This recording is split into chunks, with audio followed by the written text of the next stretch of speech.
พักอันนี้ผมป้อมแล้ววันนี้ เหมือนแล้ว ผมป้อมวันนี้คืองามเถอะเฮ้ยลกเอาเลยว่ะ ตัดเอาก็ได้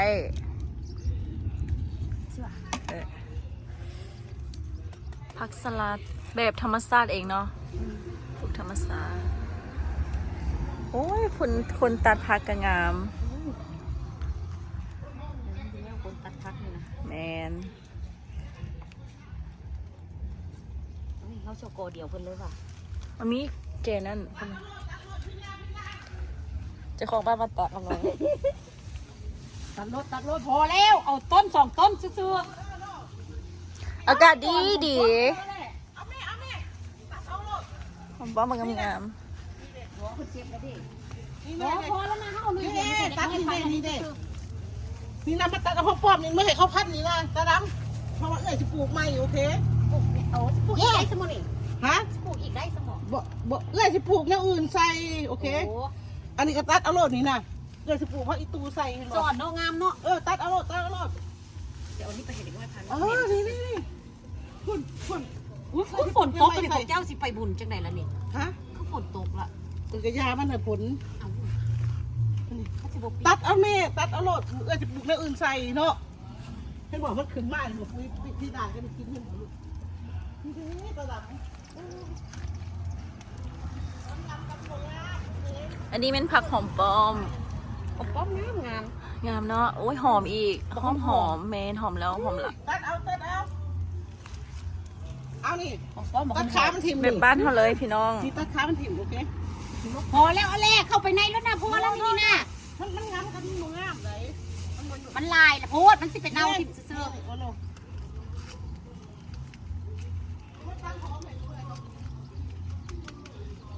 อันนั้นเรามาตัดเอาแล้วเด็กกับเจ้าตัดเข้าไปในแล้วนะก็แหละพอแล้วมันลายแล้ว ลูกจะพันดี เอาแม่หอมป้อมเอาแม่บักกะไหล ผู้สิพากันเถียงพิษกันย่นผักด้วยพี่น้องฝุ่นกันเลยมาแล้ว คนกับม้าปะดิพอแล้วอะไรพอแล้วเราจะไปลบมาได้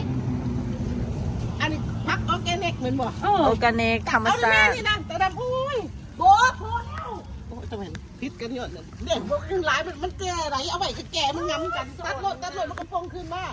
นี่นะพวกเจ้าคือพวกเก็ตแดสนั่นนี่นะ เอาเพื่อนก็มีหลายอยู่ ตัดให้เน่เอา2-3 อันก็ได้ เอามาให้อีนากินเถอะนะโอ้ยบอกงามขนาดนั้นบอก ให้ผู้เสื้อสีพะโปนเนี่ยเด้อ พวกต้องเอาดอก เอาน้อยหนึง คือน่ะเป็นผักกาดเป็นแบบตาดำแต่ว่าขั้นมันอยู่ผู้เดียวมันก็อยู่สิได้เห็น โอ้งาม เนาะพวกนั้นบอกกำงามหอมก็หอมอี โอ้ ก ยผู้เก็บผักก็จะเป็นงาม อันผู้ปลูกในบ่งามบ่ โอ้ย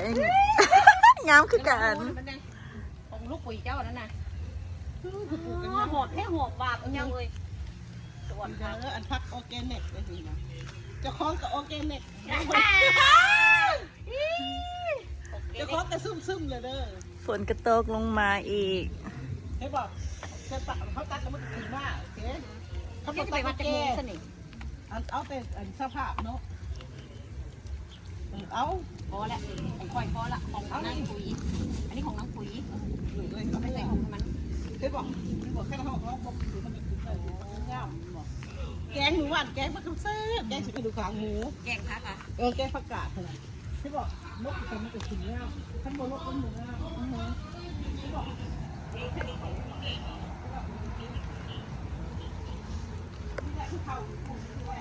ปกติเคยเห็นเจ้าก็ปลูกเป็นทางอันนี้ใส่ขึ้น แบบธรรมชาติเนาะ อันนี้เบียร์อย่างเบียร์มะเพชรว่ะ เบี้ยวเพชรจ้ะ โอ้เนี่ย โอเคเนี่ยเด้ โอ อ เคขอบใจเด้อสวยกดไลค์กดแชร์ Subscribe อย่าขอแล้ว